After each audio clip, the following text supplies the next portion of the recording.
what is my approach to digital nomadism or minimalist work-life travel, if you will. So my approach is actually definitely not the only approach, of course. Like everything in life, there's an acquired taste or there's different ways to do this. But I like to be pretty strategic when I am going on a trip. So for example, I'm thinking about, I guess if you want to sum it up, I'm thinking about quality over quantity. And what I mean by that is I try to use that framework in everything I'm doing when it comes to travel and work and life. Because what I want to do is I want to really maximize my attention to certain things. And I want to optimize for experiences, but I also want to optimize for the ability to work and function and be in sync with other team members. I work with other folks in the projects I'm working on. So that is actually really important to me. I want to also make sure I'm managing my energy correctly. So having to have less cognitive load, if you will, on certain things are really important to me. Like decision making, if I can cut out certain decisions because they're already just made for me based on how I'm traveling, it makes certain things a lot easier and more effortless. Great example of this, maybe I can demonstrate today, is let's talk about gear or the things I'm taking with me. So when I'm traveling, I'm thinking about landing somewhere for several months. That's my goal. I'm hopefully gonna love it. I've done a bit of research, I've planned out where I wanna go, and I've basically now decided that this is gonna be a great spot for me to explore, enjoy the culture, learn a ton of stuff that's new that I haven't experienced before. Ideally, I'm picking a place I probably haven't been to before, but I've heard a lot of great things about. And I also need to be able to work. I work off of my laptop, so a great example of important equipment for me is my computer. I bring my computer everywhere I go, pretty much on hikes. It doesn't really matter, so I always have my computer with me. So having something that's lightweight, is easy to port, is really important for me. So for me, I've chosen the MacBook Pro 13-inch one. I love this computer. I'm not here being sponsored by Apple in any way, but I definitely am a fanboy. I love how fast it is. I love the design. Can't say enough good things about this computer. It's lightweight, amazing battery life, super fast. I don't know what it is, 10 times faster than its predecessor chips. And so I'm gonna bring a lightweight, powerful computer that's gonna have lots of battery life, really good screen for me to be able to use on I like to be out in the sun, so I wanna be able to see the computer in a sunny day, sitting on a park bench. Okay, so that's important to me. I also wanna have a really high quality bag. So quality over quantity, again. I don't want to have a lot of bags with me, but I want to have whatever I'm going to bring with me. I don't want it breaking down, I don't want it ripping apart. I love Peak Designs. This is the second Peak Design bag I ever got. I have actually several of them now. I love these bags. The customer service for this company is incredible. Again, they're not sponsoring me. This is not an affiliate sort of thing, but I just want to let you know exactly why I like these things. So this bag here, waterproof. The customer service is incredible. I messed up the first one, contacted them. They sent me, without even getting the first one back, they sent me a brand new bag, which is unbelievable. These bags are not cheap, so I was really impressed with that. And they just used an honor system to send us back the old bag so we can repurpose and recycle it. I was like, this is amazing. You want to send the old bag back. I had no issues with doing that. I like to always bring layers. I love t-shirts, but it gets cold. Even in Cape Town, I'm in South Africa right now, and it gets cold sometimes. As soon as the sun goes down, it gets very cold. Always bring layers. A really high quality hoodie you want to bring with you. Essential. Always have clean drinking water wherever you go. Understand where you are. Maybe you're using the tap water, maybe you're boiling tap water, maybe you're using bottled water. Whatever you're putting in here, based on where you are, you want to make sure you have a really good container that you can bring water anywhere with you, and you don't have to worry about that. So I always make sure I have my water bottle. And finally, three more things. Glass, sunglasses. I don't want to have 10 pairs of sunglasses, ideally.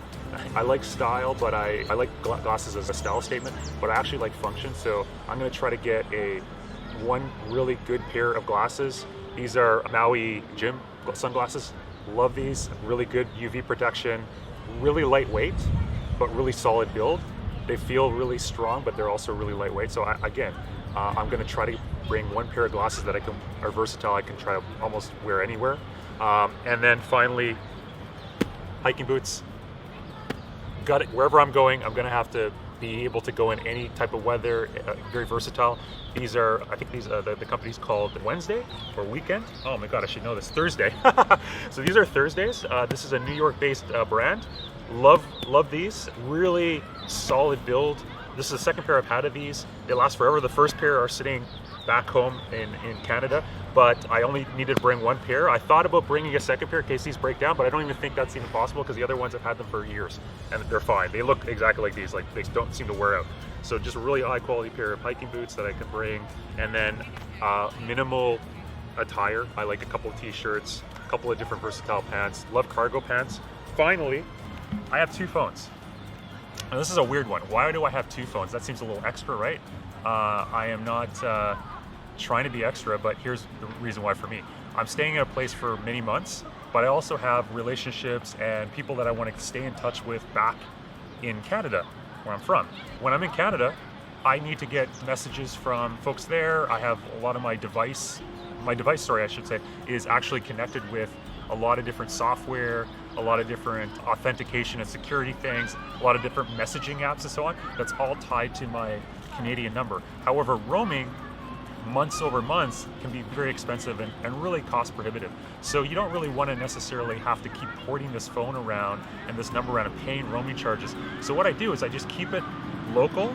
I selectively use it in emergencies for people that need to get a hold of me on voice. Otherwise, I'm just using all the other functionality like chat and so on.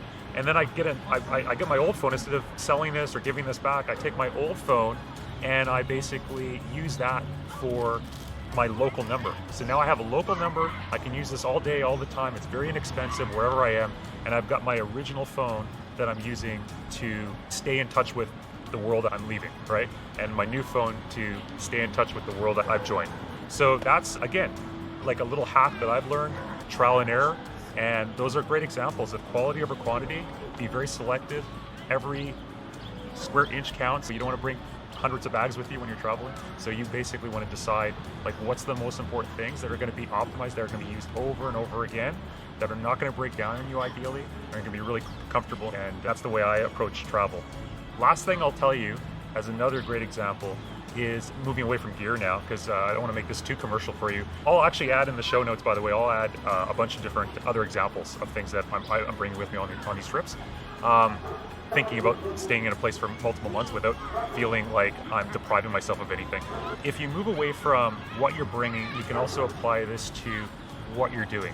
I love to go to a new place and I like to organically have conversations, obviously do research as well, but have conversations with local people that are going to give you their favorite places. So you can start approaching a place more like a local, especially if you give yourself the patience and the time. If you're staying in a place for multiple weeks or even multiple months, you don't have to rush. You don't have to try to see everything.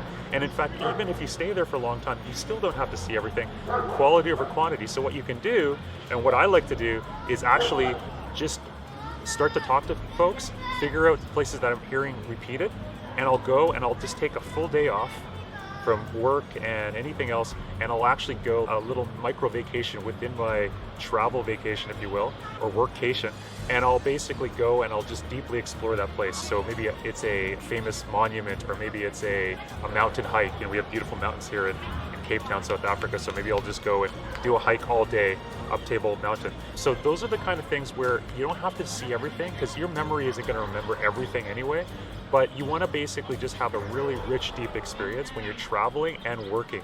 And again, there's lots more I could say on this, because you want to manage your energy. You need to be as productive, if not more productive, traveling than if you were staying home, and that's not always easy, right? So energy management for me is really important. I want to make sure, and that's why I also don't bounce around so much. I want to make sure that I can start to get comfortable with the new time zone, get comfortable with the new weather, the new food, the new culture, right? So these are some great examples. Again, I don't want to go on so long, but I just wanted to share some of the ideas with you. I'm sure I'll be talking about this again.